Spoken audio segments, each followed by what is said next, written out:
Welcome back to the Quiet On Set podcast powered by Cineman. I'm Ewan and today I am joined by the masked up Lachlan. COVID. I finally got COVID. No, not the Yeah. Songbird, the great, incredible Michael Bay produced COVID-19 movie. I actually got COVID. So I'm going to give you an update on my COVID life. Looking forward to that.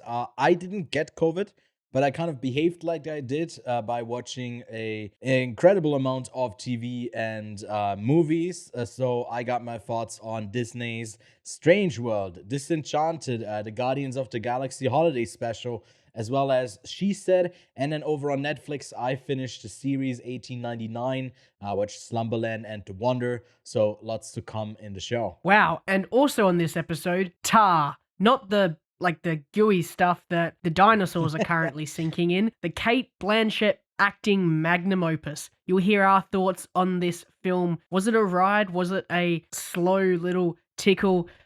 Stick around, find out. You and I may for once disagree on a film. Ooh. Yes, looking forward to a discussion. So let's cue up the intro and get into the show. We are professionals. This is a professional podcast. Yes. Breaking Bad and Better Call Saul. Hello there. Which actually, Did you this get is gonna me a be hat a as bit, well? Yes. So I've got Dooncam. It's just a camera with my Dune steelbook. So welcome back, Lachlan. I think we are overdue for an explanation. What's happening? Why are you masked up? How did you get COVID? I went out on I can take this mask off. I'm not really around anybody, but I went out. We had a staff party of where I actually work to make an income because this podcast makes me no money. And we went out for our Christmas staff party and someone had COVID. And now a lot of people from my workplace have COVID. It seems to be like we're falling like flies. It's not very good. Now, as you can hear, out of all the places I wanted to not have COVID, it's really sticking around my You got throat. throat COVID. I honestly feel fine, mostly mentally. Yesterday I felt a little bit drained, but yesterday is when I tested positive, and I've had worse colds. So the entire time I've been terrified of catching COVID, and it's a walk in the park. I say that I'm only 2 days in, but I really should try to jinx myself. Yeah. But you'd think that I'd spend the time watching movies. Well, no, we'll get to what we've been watching shortly. But I spent most of my time doing something else. Well, I'm looking forward to hearing about that. I just had a very busy week, and I don't know how I actually snuck in this many movies and TV shows because I was also taking on some extra responsibilities at work. Was substituting or still am substituting for a teacher. So I'm quite busy, but it's an exciting time. We'll bridge on over and talk about the quick news because we do have a number of things to discuss. Now, Lachlan, before we get into the news, there's one more thing that we last week, at the end of last week's episode, we were discussing the box office of Black Panther and then bridged that conversation over into a prediction about where Avatar 2, The Way of Water, will end up. And I think if I remember correctly, my betting stake was, the loser just has to wear blue paint for the Avatar episode. That was the punishment. But you said the movie will end up being above 140 million. Now, I was wondering, is that just the domestic gross? Did we talk about that? The domestic gross in the US? I feel like that's going to be domestic because if we're doing internationally, I need to check when China's launch is happening because I feel like China is going to eat that Pandora's box up. They usually don't eat the box on the big screen, but when I feel like we should just. I feel like US gross. We do it. When is it releasing? In like 2 weeks? It's mid-December, I 3 think. weeks. The week before. Yeah. Should we? Because I didn't. I was just doing domestic. Yeah. As my guess because I didn't. It's gonna make more worldwide. That's for sure. Yeah. But I'm not sure where and when it's releasing in certain places in the world. Yeah. Like as I said, China's release would probably be massive. If it gets, It I mean, usually is. all the MCU films didn't get a Chinese release. I don't know if they bundled that in with Avatar. I saw that it got a chunk. Oh, okay. Well, release then, date. I didn't read yeah. when. I saw a headline, so I'd like to know when it's releasing, whether it be the same weekend or another weekend. Yeah. But yeah, that was my domestic guess. I can make an international guess if you give me a week, because I need to see where it's releasing. I need to make a strategic guess. I can't just make a number. I don't know. Let's say 425 million in the or more. opening for okay, it's interesting because No, I just saw the Black Panther 2 box office one, so I'm just going to guess yeah, that. yeah, yeah. That's what I think the total gross of that's well, our first quick news item is about the box office gross for Quick Black news. Panther, Wakanda Forever. Yeah, quick intro, no time for it. And Quick intro. I think it's currently sitting at the time that we record this. No, it's actually jumped up quite a bit. Those numbers are quite outdated.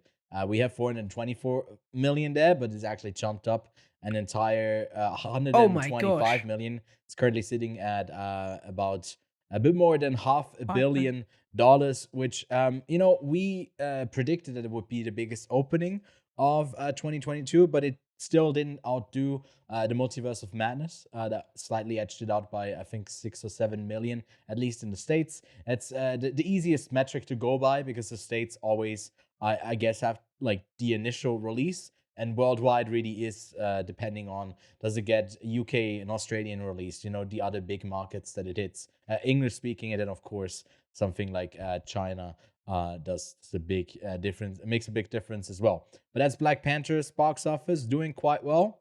And speaking of budgets, the Fast 10 or Fast X budget has been announced. It's the fourth highest budget of any movie ever.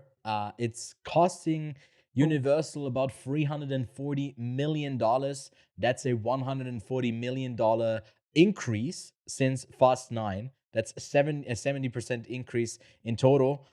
It's only behind Avengers Endgame, Avengers Age of Ultron, and Pirates of the Caribbean on Stranger Tides for being movies that were above 340 million to produce. So yeah, crazy times we live in. I don't know if it's justified. We'll do that. We'll talk about that a bit more when we do our quick news discussion. Then we also got the possible horror merger between Blumhouse and James Wan's Atomic Monster. Atomic Monster has produced some of the most iconic films of the last decade, including the Conjuring films and all of its spin-offs, and was under the umbrella of Warner Brothers. Now, the possible merger between Blumhouse and this could mean that things shift over a bit more to Universal, where Blumhouse resides. So that might be a big loss, another big loss for Warner Brothers. Then Chris Hemsworth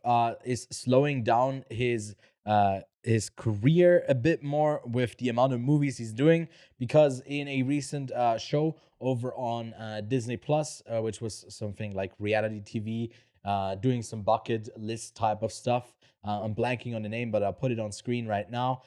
He discovered that he has a predisposition for early Alzheimer's, so he is taking a small step back from movie production to, I guess, deal with that. Then who else is taking a step back in that leading chair on the CEO, the Chief Executive Officer over at Disney, is once again recrowned. Bob Iger is returning as CEO for Disney for at least another 2 years after Bob Chapek wasn't really doing too hot, I guess. I don't know why the quick switch up is happening. Maybe more stories will unveil and come out over at what Disney felt like he wasn't doing right.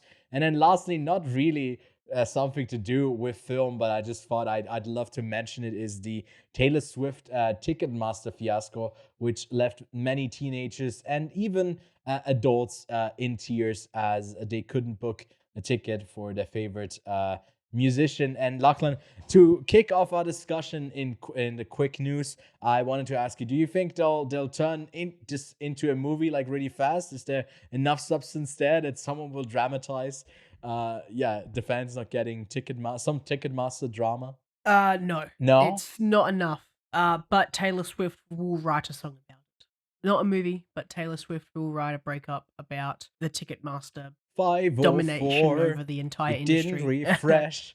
Yeah, Um, something like that. Now, I don't have much to say in the realm of these stories, but Yep. I do have a couple of quick news of myself that I'd like to share. Yes, please go ahead. Yeah, wow. Incredible, right? Yeah. This week released a number of first images of the Indiana Jones Mhm. 5 movie. Mads Mikkelsen was in some of these photos, Harrison Ford himself. But in Yep. other news, in that movie, the opening sequence, apparently Harrison Ford will be de-aged. Yeah.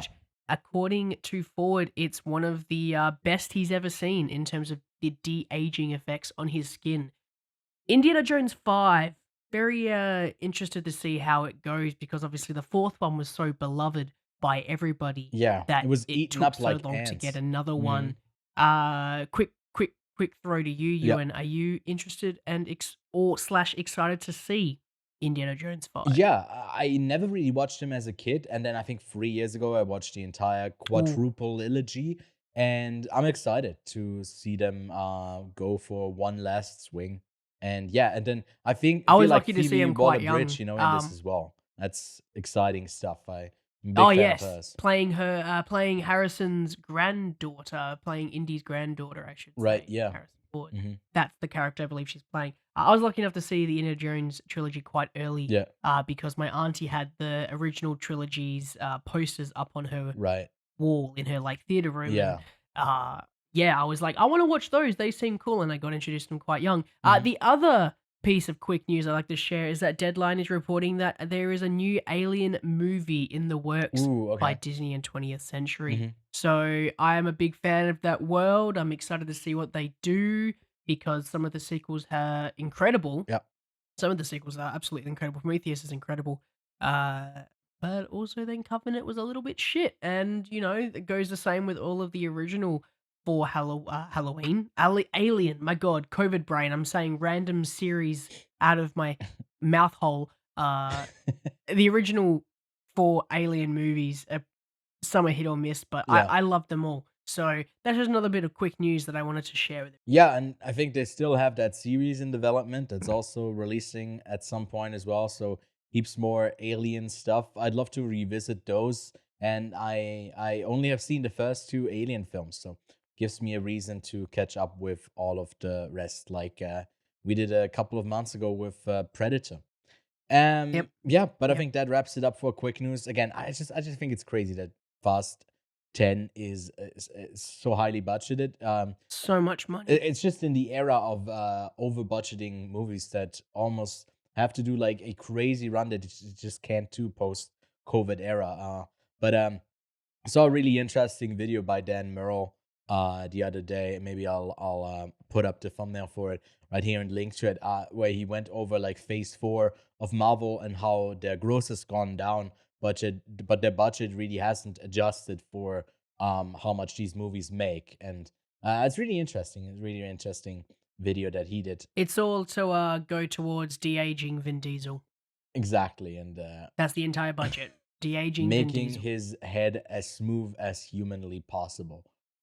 Just like a big old egg. Anyways, we don't have a trailer to look at this week because I already did that, like I always do on the weekly live stream over on Sunday.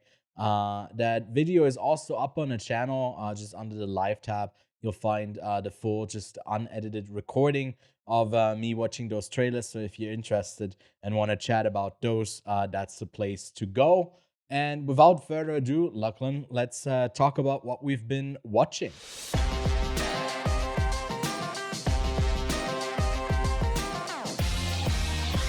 So I think I'll kick this off, as I have almost like 10 things to talk about today. So we'll go over it by streaming service until we arrive at the theatrical releases. And first up is Netflix with the final season of Dead to Me, a show that I've really enjoyed, especially for the first season. Second season was okay. I think the third season is just all right. It's not a must-watch, I'd say, but I just had a good time with it. Christina Applegate and Kristen Milioti are just fun to see on screen, and it still has some pretty good scenes, pretty funny writing. but not a must watch. Same goes for the series 1899, which comes from the Dark creators, a German filmmaking couple. And I think they're really good at setting up these mysteries. That's what they really have proven to be good at with Dark. I think in 1899, it's just very much in the setup stage where it also reveals a bunch of stuff already. So it feels like it's progressing a bit faster than in Dark because they don't have as much intrigue. And the thriller aspects with Dark was initially the disappearance of children and maybe homicide and stuff like that. And here you really are just playing with the minds of the people that are stuck on this cruise ship.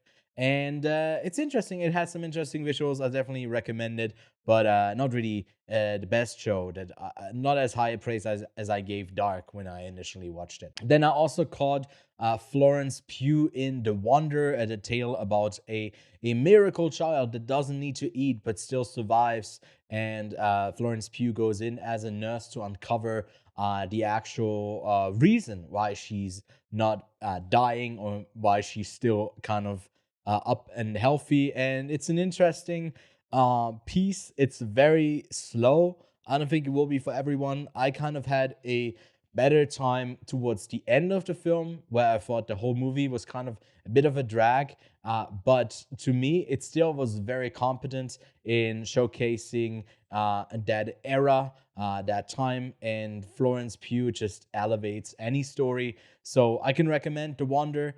And then lastly, over on Netflix is Slumberland with Jason Momoa as a horned, I almost said horny, but as a horned dream person who just is there going on adventures with an 11-year-old kid. Sounds kind of weird, but it's actually really charming and fun. I had quite a surprisingly good time with Slumberland. So for the easy fun, go check that out. And then let's move on to Disney. I watched a whole bunch of stuff over on Disney Plus, and then also the new film that is coming out, the new animated flick, Strange World. I managed to catch that earlier this week, and it's quite all right. I think it has a lot of stereotypes that these Pixar Disney stories tend to have, and it just fully leans into them. Where I thought it was quite charming at times, although I'm not the biggest fan of that type of animation style. And I feel like you could switch out set pieces and characters and it would still kind of be the same. But for a kids movie, I think it's all right. So if you're interested in that, and to me, it's like a 6 out of 10. Then I caught the Guardians holiday special, which is good fun. I think, weirdly enough, it's one of the best things out of Phase 4, which is, proves that Phase 4 really was quite weak. Although I'm not one to indulge overly in the Guardians humor, because I think a lot of the time it's just like a fish out of water, every character is an idiot type of humor. Which works better when it's a bit grittier in the Suicide Squad, and then they just die if they fuck up. They obviously don't do that in Disney. So I'm happy that James Gunn is focusing more on Warner Brothers, and Guardians Holiday Special was all right. Kevin Bacon was also quite fun in it. And other than that, also called Disenchanted. I watched the first one, Enchanted.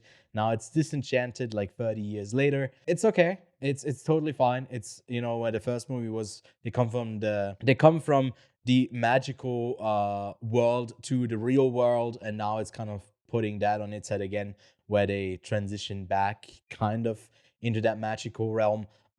So feels a bit repetitive, a bit redundant, not too interesting, but it's totally just passable, the movie. And then a couple films that I just want to mention to avoid. Poker Face, Russell Crowe's film, Aussie film, also starring Liam Hemsworth, is horrific. One of the worst films I've seen in a long time, where Russell Crowe writes himself into a scene that randomly doesn't have anything to do with anything else, where a woman comes up to him at the airport and says, "Oh, you look so interesting. I want to paint your portrait." And he's like reluctant. He's like, "Oh no, I don't want to do it." And she asks him, "Oh, what do you do for work?" And he's like, "I'm a gambler." And she goes like, "Really?" And that's the whole scene. It has no meaning in the overall movie. He's a tech billionaire in it, and he plays that. So it's a bit odd. I don't know. And it's also just overall a terrible movie. Same goes for Lamborghini, A Story Untold, or something like that. A story about a Lamborghini. Frank Grillo plays him, and everyone does kind of a very bad American-Italian accent. And for some reason, everyone speaks like that, like you would expect like a parody of Mario, of the Mario Brothers to play. And just avoid that. Lastly, She Said, the dramatization of the Me Too scandal being unearthed by reporters. A reporter film, a journalism film, quite solidly done. It's nothing like that is super flashy or outstanding, but I feel like a movie like this needs to be that way. So I think it was done quite capably, and I didn't have a good time. I was actually crying with that, like, do you know that anger, Lachlan, when you get angry, but then you kind of want to hold back your emotions, and then you just, I don't know, I get like tensed up because a lot of the stuff was really frustrating to see unfold. And just knowing that that is all like reality was what, like, it's not an easy watch, but yeah, certainly worth the recommendation. So that's She Said. And that's not all I've been watching, but I think I'll cap it there. I think I've talked more than enough. You'll find like my star ratings for the films I watched and maybe short reviews over on Letterboxd. But I'm handing it over to you, Lachlan. What have you been watching? Hello. Hello. I'm He's back. also there. He's still there. My voice is here somewhere. Obviously, I watched Andor season finale. Yeah. Excelente. But all of our thoughts will be condensed into a lovely short series review coming to the channel shortly. When I say we, I mean myself, because I've just been a dying little corpse yesterday. I watched the first 2 episodes of 1899. I have no idea what the is going on. But I am enjoying it so far. Mysterious, pretty. I like it. Yeah. What I've really been doing is playing God of War Ragnarok. I can't Yes, stop you playing should. it. The game is sick. I've chucked in like 41 hours since wow. getting it. Because there's so much to do, and I'm a completionist when it comes to games like this. I need to do everything, and I need to do it all, and I need to do it as quickly and as fun as possible because there are so many other things I need to be doing, such as watching movies for this podcast, which is why I've only been watching Tàr and Andor, and then I was able to squeeze a little bit of 1899 in when I was mad that I couldn't beat a boss on God of War Ragnarok. But God of War Ragnarok is so good. I think I've got about another like 3 hours of main storyline to do, but most of the things I've been doing has just been side stuff. So yeah, God of War Ragnarok, game of the year. But no, 1899, really interesting show. I can see it being very good and mysterious, and kind of makes me want to finish watching Dark because it's the same creators of Dark. I wouldn't mind going back and watching that again because I remember watching the first season. I was like, oh wow, this is awesome, and apparently the next 2 seasons are phenomenal as well. But Ewan says it's the greatest Netflix series that had a start to finish completion storyline and not just stop halfway in the middle like Netflix does with the rest of their stuff on the entire network, Mindhunter, on the entire network. So very excited to do that. Oh, can I count the cute little Lucasfilm? Oh, you talked about it last week. Yeah. Okay, sure, I did. Yeah, we already talked. I watched about it again because it's 3 minutes and it was cute. That's cute. Yeah, I think last week you were that's- at like 16 hours of God of War Ragnarok. So crazy to see you at 41 now. So you've been playing quite a bit since last time we recorded. Anyways, I think that wraps it up for what we've been watching, and that means we can get to our main review of Todd Field's Tàr. The film, set in the international world of classical music, centers on Lydia Tàr, widely considered one of the greatest living composers and conductors, and the first ever female chief conductor of a major German orchestra. This also makes me think that I probably should write these synopses myself because, my God, last week's ones for Black Panther was horrible. This week also is hard to read.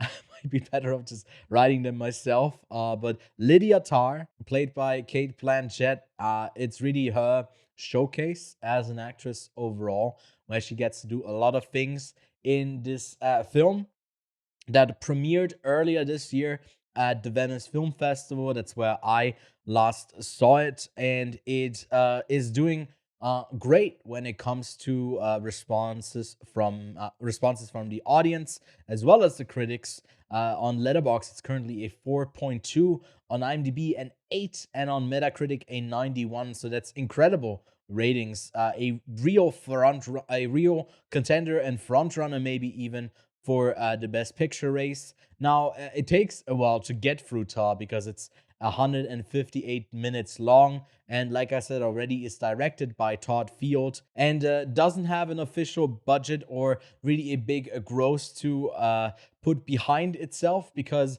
it only had a very limited run in theaters, and now that it's out on VOD, that's how Lachlan and myself have been able to catch up on it. It's, for example, not out for another 2 or 3 months here in Switzerland, and I think also not in Australia. But if you want to catch up with it, it is now available on VOD. And Lachlan, to kick off our discussion on Tar, what were your overall thoughts on the film?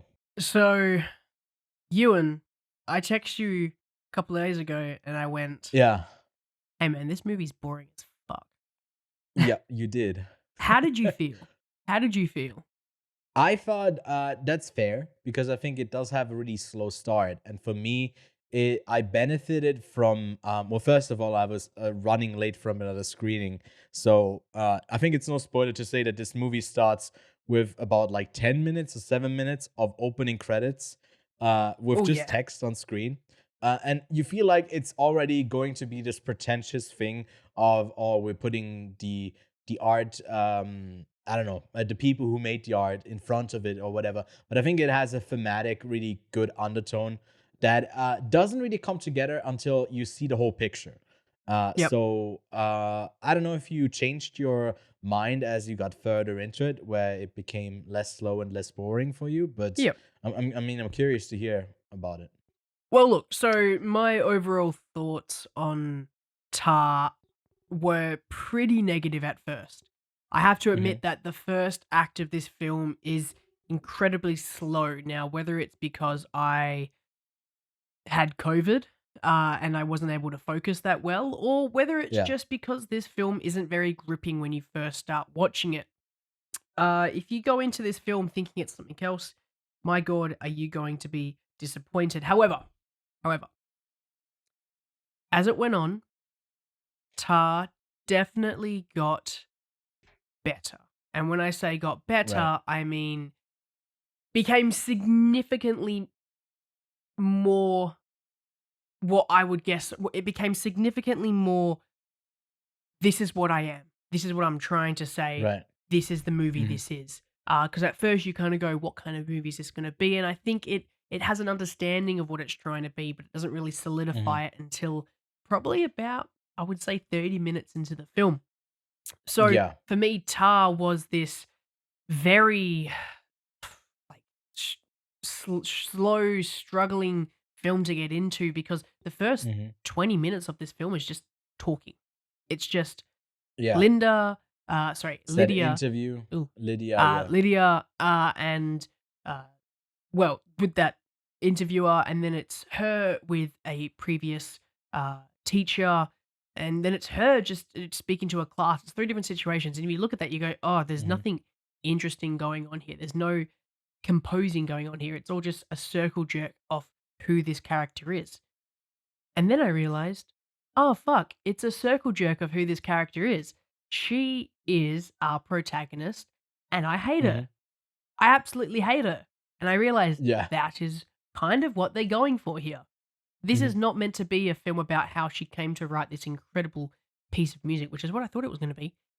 It's Mhm. about how much of a piece of shit she is, and how power hungry she is, and this, I guess, post age or post woke 2022 era of this, I guess, piece of shit of a human who has Mhm. this incredible power in this very small world. Well, when I say small world, this very, niche world of uh, of conducting. Yeah. It's a art versus the artist kind of Yeah. conversation, and I It's love that it. type of, yeah. It Mhm. grew on me. I have to admit it. It really grew on me. Now, if I was Mhm. trying to watch a shoot, bang, bang film, I'm never going to recommend this to anybody. Mhm. But my God, it's possibly one of the best films of the year so far. Yeah, I think that's what a lot of people come out of it. So think it probably has pretty strong ending. Now I think it's also does a great job of not really with someone who is like an antagonist in their own story as the protagonist. The most widely available and most known character is probably from another Todd, uh, Joker. Um, that film where like weird anti-hero where you identify as that. I can see I know you're laughing. I know this is a stupid argument. I also Yeah, know that yeah, this is a yeah. stupid argument. But some people are gonna make that comparison. And I feel like it does a way better job of portraying that character. Although she's not as bad. She doesn't shoot someone in the face. No, But she's not as uh bad. but I think also something that works greatly, we can go into the individual scenes when we talk spoilers for the film. But I also think initially from the trailers already, we could see that this is really a distinct vision from Todd Yep, Field on how he yep. wants to shoot this, how the pacing is there.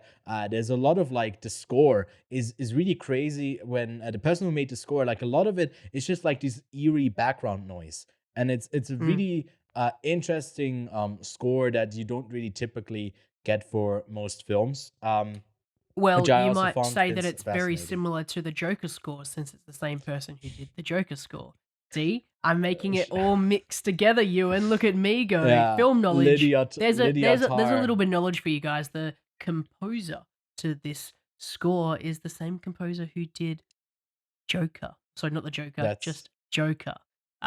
Which is why Ewan brought up that Joker. Joker is coming from James Gunn in 2024. James Gunn, Uh, 2024. No, I agree. no. The score of this film, incredible, but it's so Mhm. eerie and it makes you Yeah. uncomfortable, and that's Mhm. so well executed. And it's the same thing with the cinematography, the visual style of this film. It will just Yeah. they seem to just okay, master shot, sit down, conversation, scene over. Not in some scenes, there's not even a single cut to a close Yeah. up, to another wide, to a different angle, to a sweeping shot. Some scenes take place in one position with the camera, and that's all you're going to get. And that will honestly make you more connected to these characters as it's not moving around and it's just showing you a scene. And it's not like it's shot in like a weird angle from very far away. It's almost as if you're peering into a conversation between Lydia and who she is with. It doesn't feel like it's it almost feels like an invasion of privacy in the sense Mhm. that you're not in that conversation, you're just a part of that conversation a couple rows back in the auditorium. And that's another Mhm. really awesome feeling they add to this film. It's just so exciting to have something like that played out. Yeah. I think specifically talking about being along for the ride and just watching things unfold.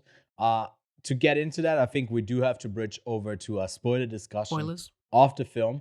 And more specifically, I think I guess spoiler warnings, last spoiler warnings here, that we don't get to see the bad things that Lydia does to other people on screen. They happen off screen or they have happened before, and she's just dealing with the repercussions now. And Yep. for a long time, you really aren't set on who I should actually root for because initially, someone who gets presented as a protagonist, they have to go against, I guess, the stones that are put into their way and overcome them. But here, it's about like, well, it gets more complicated when you do. I don't know. Would you say this movie is a biopic? Because to me, it kind of feels like a biopic in a sense. I say no because I I believe she's not based on a real person. It's a Yeah, fictional piece of work. it's not. I know, Um, but that's why like it feels so real, and like a lot of people, I think I myself, I don't know if I did, but I definitely Googled Lydia Tarr to see if anything else comes up because I wasn't 100% sure if this is like loosely based based on. Because I came in late, and usually it says like at the beginning based on a true story, and I came in like 4 minutes late into that screening, so I wasn't 100% sure. But a lot of people I started Googling right after the fact, after the screening in Venice. So like I'm not entirely sure that like some people didn't believe this was based on a real person. It just And it is will that come down authentic. to a number of things. First of all, Cate Blanchett's performance is extraordinary. Like, Yeah, uh, yeah, best Oscar of the year, my opinion. contender, Yeah, 100%. We're locking that one in. If she's not nominated, it's a what would you say?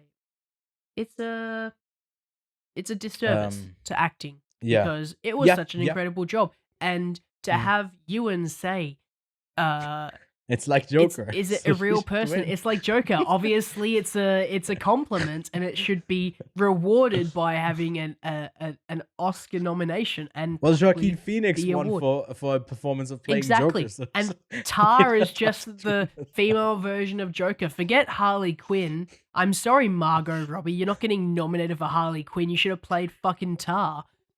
Two Australian women fighting each other for the Oscar nomination of Harley Quinn and I'd Lydia watch Tar. that. Anyway, Yeah. but no, to first of all, to Cate Blanchett's performance, it is out of Mhm. this world, extraordinary. She really plays this Yeah. character well, and Mhm. that is one aspect of it because the second part is again that how they portray certain scenes and how it feels like you're not witnessing it from her perspective, but you're witnessing it from a Yeah. slight outsider's perspective. You know Mhm. more than what some of the side characters know, but you are still just as informed with what's going on in the world when Lydia finds out about it because you don't find out something about her life until she finds out about it. You don't find, other than maybe the person recording the videos, that little bit before her that someone's recording something, but that's the only Mhm. time you see an outside world. It's a perspective that's so kind of, what's the one where you have like an out of body experience. You have that slight out of body. Right. You can see a little bit more than what Lydia can see, but you're still Yeah. mostly focused on her perspective. So having this really focused vision on how you're going to tell this story and really just dripping that little bit of information to the audience, the same time that your main character is finding it, is what's making it so, I guess, lifelike with this character. It doesn't feel so fictional. The things that happen to her totally aren't out of this world. She didn't all of a sudden, like in Birdman, start flying. No, that's a terrible example of Birdman is a great example of acting, but there's still some out of Yeah. this world experiences and part of that film. But Mhm. yeah, it's how this film has been constructed, and it's this incredible main performance by Cate Blanchett that make you go, geez, this feels like a real person. I'm just quoting you in at this point. Yeah. I mean, it also feels like it's conducted like a piece, in the sense Conducted. that it has well, yeah, no, I mean that. No pun intended. Or I That's a guess pun literal intended pun. there. Pun intended. That it's like really great with its pacing, and it goes again to Todd Field of exactly knowing what he wants, and then Cate Blanchett, and I'd say the extended cast as well, which is also amazing. The woman who plays her partner, I'm blanking on her name. I think she's a German actress, Sophie Krauer, if I'm not no, that's someone else. That's Olga. Is it Nina It's Hoss? Nina Haas. Yeah. So yeah, Nina Haas as her partner. I think she's an amazing actress. She, by the way, is in the new season of Jack Ryan, which I'm legally not allowed to talk about it yet, but she's one of the highlights in it. Embargo broken. No, and she's amazing in this as well because you can see a lot of stuff happening very subtly because we don't get like those rehashed, over dramatized like flashbacks for stuff, for like explanations for why certain characters feel a way. You're just kind of thrown in, and Tar works well enough that you can barely kind of keep up with. It feels like you're trailing, you're behind, you're like Miles Teller in Whiplash, always kind of trailing behind, not quite my tempo in this. And to me, I feel like it was an audiovisual exercise of trying to keep up with on whose side should I actually be on. Because initially I kind of struggled with not be like seeing Lydia Tar as this more predatory force, because I was rooting for her success in getting, her piece done, and then this grand musical piece being at the forefront. But then I realized, oh well, that just means everything else gets overshadowed and kind of buried under. So is she allowed to do that, or do we not enjoy her craft anymore? Like the discussion she has in the classroom. There's so many interesting themes and things that just kind of come up in the film that it feels like we can endlessly discuss like specific moments in this. So I feel like this film is also going to stand a bit more like the test of time than other films of recent memory when it comes to like rewatchability and actually dissecting the film scene by scene. Because So you I could go completely in loved it. each time wanting to focus on something else, and you can definitely focus on that. But Yeah.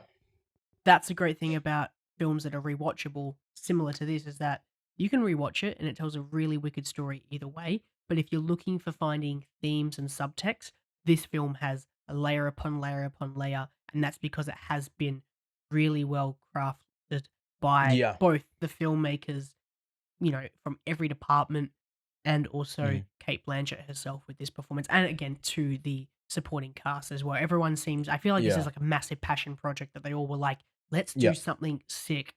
For me, it was mainly the art versus the artist mentality at first, because that's really what I thought it was going to be going down. How she's going to create this beautiful piece of art and she's a piece of shit.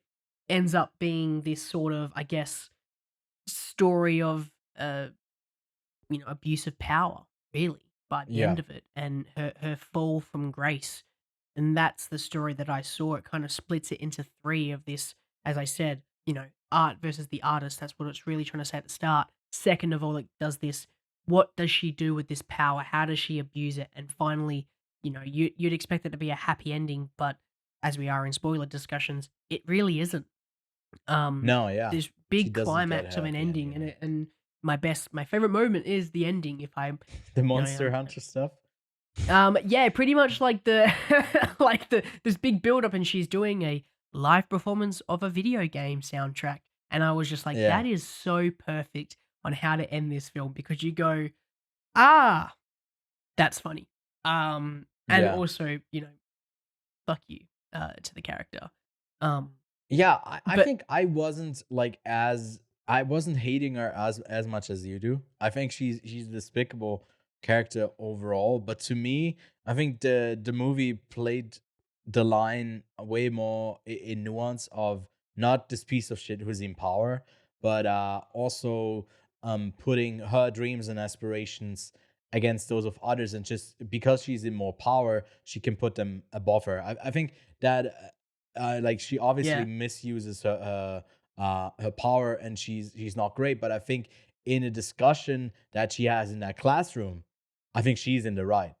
and the other guy's in the wrong. Pretty like simply, like, and that was interesting to me, because like later on you feel like that gets not really twisted, and it's because people have labeled this as like a woke culture, like cancel culture type of film, which it is like not at all. It's just one of the aspects where that character tends to slip up, and where she's just showing her power in a sense, or like her need to be this authority over others, where like the way she says like things to that student makes me uncomfortable as well, and him like visibly uncomfortable as well, and she just continues and continues and continues.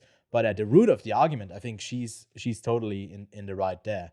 I don't know, at the end of the day, like, she's arguing for herself in that moment, because she has done those things that would later on, if she's remembered, would make her maybe her work disputable and not listenable, yeah. because for some reason, she was an example of female predatory power that was misused. And yeah, I don't know. It just goes down a rabbit hole, and I feel like the whole movie is also like at the beginning circle of abuse, the beginning circle of abuse, starting again with her latest assistant, with Noemi Mernos character, and the new I think, what's she playing? Not a bassist, but like someone else, Cello? someone new comes in, the cello. someone who plays the cello or some other big instrument, where like someone who's a more of a veteran in her ensemble is not getting the spot, and it's like held auditions. But then also you feel like, well, maybe she was the best in this, and maybe she earned this. So like it's always playing with that line of is she doing it for the best of the piece and just taking a bid for herself, or is she purely doing things out of the selfish reason of being this power figure who just holds all the power and does whatever she wants? And yeah, I think it plays with that so masterfully that I regret not having the time to rewatch it for today, because I feel like I'd have more like nuanced and poignant observations. But I'll definitely be Which we should rewatching say, this Ewan, before you the end of watched the this. year. How long ago did you watch this? In August, so it's In been August, a while. yeah. And I've Yeah. recently watched it this week, so Ewan's going off by remember when he watched it, and also Ewan's watched a bajillion films since then. Why am I being so nice to you? Hang on, this is weird. Hang on, I don't know It's how the I feel power about this. dynamic. I'm about COVID's to making me get a new bit cellist. crazy with Yeah. me being kind of how many Understanding? movies you watch and how many you got to remember. Understanding? No, that's not it. That's not it. Ewan, what do you think about Oscar chances Oscar of this chances. film? To me, for me, it is the win. I have yet to see a better female lead performance. Yep. To me, that would be a lock of who should win. Cate Blanchett as Tàr. It certainly is getting a Best Picture nomination. I haven't seen The Fabelmans yet, but I've heard some big buzz about that it's like the exact Best Picture type of winner film. So for Awesome. me, it probably is in the top 3 or maybe top 4 of the Best So Picture. if we're going off Best contenders. Actress, other Yeah. than Cate Blanchett, who do you reckon is in the running for actress? I feel like you've got what are some big? Obviously, Fabelmans. There's going to be surely a. I don't know who's in the Fabelmans. Yeah, Hang on. she should be in leading, but I think she's for some reason in supporting. Michelle Williams. Michelle Williams. Okay. Well, I if don't it's know Michelle exactly Williams, why because she the is. Fabelmans is going to be Oscar nominated for everything. It's Spielberg's fucking film about himself, so like it's Well, you it's also going to be got nominated for Michelle everything. Yeoh. Kate Blanchett, Michelle Yeoh, Everything for- Everywhere All at Once, which is currently Yeah. my choice for Best Picture because I love that film so much. However, I will say this: I think it's also a frontrunner. Yeah. I haven't seen the Banshees of Inisherin yet, and Ewan said that I will love that film. And I think it's if going to be your favorite film of the year. if I'm going off by anything of like Martin McDonagh's like previous works, that movie could change everything. But like for Best Picture, for Best Actress, you've got Fabelmans, Blanchett, Michelle Yeoh. Who else would be in it? Surely not Ana de Armas for Blonde. So there's 2 other films that I can see people are rooting for, and it's The Women King, Viola Davis, and Till, Danielle Deadwyler. I haven't seen Till. I haven't seen. Yeah, Till. I think I also haven't seen. I think she's just the center point of. I think a pretty alright film, but she's Okay. a great performance in it. There's some contenders. There's some rivalries. Okay. Some What about other people who could snag it up. Okay, so a couple of others, I guess, that it could probably be nominated for. Actress, obviously, I think that she's Screenplay, I'd say. gonna be getting it. Screenplay, Mhm. ooh. See, I don't know because Martin McDonagh is a great fucking screenwriter, and Yeah. it could be fucking. As I said, I haven't seen it yet, but if it's anything to go off by his previous work, it'll be fucking structurally great. Really, really Yeah, I good think- storytelling. Adapted screenplay is a bit easier to sneak in this year. I'd What say. about even original? Nope? Do you reckon Nope could get in for original screenplay? I don't think it has a shot. I think that like some other, like I'd say probably Triangle of Sadness would go over Nope. Okay.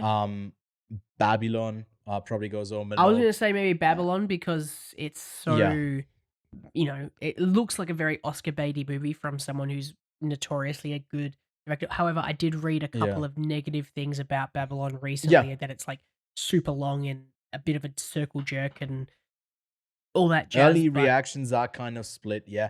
But they also kind of were for Fablemans, and it feels like now a lot of people have come around to really, really liking Fablemans. well, that's So I going to don't be know. the I don't big know front exactly. runner, I guess. I think that Yeah, that is going to be that and Spielberg's Everything baby, and Everywhere at they're all going to Once. love it. Yeah, cinematography. Yeah. I mean, it's going up against Top Gun Maverick, which fucking woo, just kind of strapped a camera I mean, to a Babylon fucking as jet. well. That too. I That too. think with I think Tar is not flashy enough to get anything in cinematography. I think that's gonna be I don't know. Fablemans, Babylon, I've Top also heard Gun, negative things maybe All about Quiet. Empire of Light, but it is Roger Deakins. Do you reckon he could get a nom for Empire of Light? I haven't seen it, but from what I've heard, it's not Deacon's best work, so probably Yeah. not. No. And Fablemans is also the same DP as Saving Private Ryan and Schindler's List, which both won Best Cinematography. So, I mean, he hasn't won other things in the past, but, Fablemans Yeah.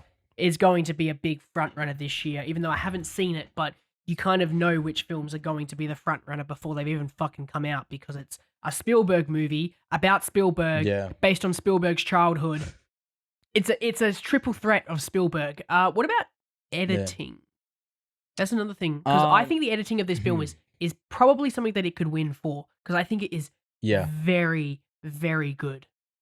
Like, I think so cinematography as is nice, well. but the editing is very good. I think it's Academy Award worthy. I don't think Yep. it's Academy Award formidable though. Because Really? they tend to go for the type of Bohemian Rhapsody type of So you reckon war Elvis film is gonna get it? editing. I think Top Gun, or what did you say? Elvis. Because Baz Luhrmann Elvis. is like, as much as Elvis it's a pretty might film, get in. Actually, Elvis is like I'm a not fucking kidding. I think editing Elvis wet dream. could be in there. hmm Yeah, I think it's like an Banshees editor's of wet Inner, dream. like in my opinion, Banshees of Inisherin probably has the best Yeah. editing of the year, and then Oh, okay. followed by Tar. Those are my Okay. like two. And then Everything Everywhere All at Once would also be in there. Yeah. But yeah, That's probably, like, currently my something front like an runner. I action want film like Everything Top Everywhere Gun all at once to would win probably be in there. everything. That's all I want. Yeah, Everything. yeah. Sounds good. I think that's all the Oscar chances it actually has. What Not about really best a lot visual of like effects below the line for stuff. adding hair to Mark Stroke's hair? That was the dumbest joke I've made all night. I'm going to delete that from my little notes. Because that was a and dumb... I think it's one of those films that hopefully benefit from a bit of an Oscar push once it comes out, because I think it kind of dropped in and out of the domestic top 10 in the States. And from the people I don't who've think people seen are it, going out I to feel seek like this film, though. I feel like this film it's is hard- really it's a hard for sell, yeah. Letterbox and Letterbox only. Like, it's Yeah, it's going which to is probably totally like pop off fine, to anyone you who's know? Letterboxd. Yeah. And I don't think the film was going to be going for a massive audience release anyway. I think, as I said, No. it's probably a very big passion project and Oscar Yeah. worthy. Try to be all Oscar baity without being that super Oscar baitiness level of it. But yeah, I don't think this film is, very much trying to please a mainstream audience. As I said, it's a Letterbox audience. I No. feel like people who are on Letterbox they're gonna love it. They're gonna love this film. Yeah. And you can kind of see that. What's it on Letterbox? 4.2. Pretty fucking Well, it's high. also, if you go onto Letterboxd, it says Lettarboxd on the website. I don't know if you caught Really? that. Does it actually? A little clever thing that they Does it also actually? did. Wow. Yeah, it is. Yeah, These little guys bit are of so a funny. wordplay there. They're very Yeah, funny. I love this with their website. website design. Anyways, if you were on Letterboxd and you had to rate Tar, where would you arrive at as a rating? Oh man. I at first I was only gonna give it a 3.5 because I thought, rough first little act.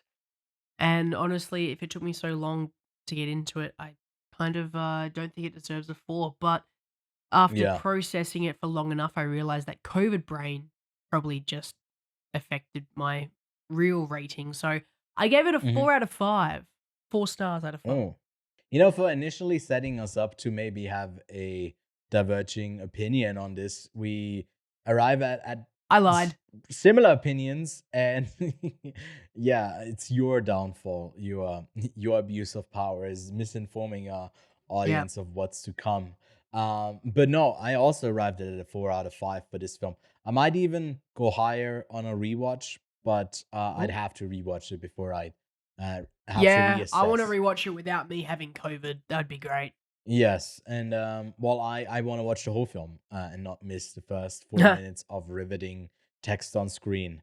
But yeah, I think that wraps it up for our thoughts on Tar. So if you are in that letterbox type of niche of enjoying these types of films, I think Tar is probably gonna be one of the best you could watch right now. And again, it's out on VOD for you to check out. Now, some other releases of the week, because it's Thanksgiving weekend, we get a few releases a bit early. That means on November 23rd, on a Wednesday, we are getting the war film Devotion, as well as Disney's Strange World and Luca Guadagnino's Bones and All, the novel adaptation with Timothy Chalamet and The Fablemans. I don't know if I mentioned this like for the last 3 weeks, but it always is like expanding. So hopefully before Lachlan and myself can catch Fablemans, you'll get to see it.